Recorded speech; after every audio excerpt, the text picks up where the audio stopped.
सर्दी जुकाम के 3 घरेलू उपाय, बिना दवा के आराम। नमस्ते, आप देख रहे हैं दिल से डेली। आज हम लाए हैं सर्दी जुकाम से राहत दिलाने वाले 3 आसान देसी नुस्खे। पहला नुस्खा, गर्म पानी में आधा नींबू और 1 चम्मच शहद मिलाकर सुबह सुबह पीजिए। दूसरा नुस्खा, तुलसी, अदरक, काली मिर्च और लौंग को पानी में उबालकर काढ़ा बनाइए। दिन में 2 बार पिएं।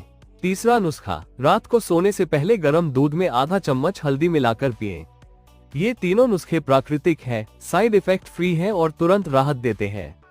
अगर वीडियो पसंद आया हो तो लाइक करें और ऐसे और देसी टिप्स के लिए सब्सक्राइब करना ना भूलें।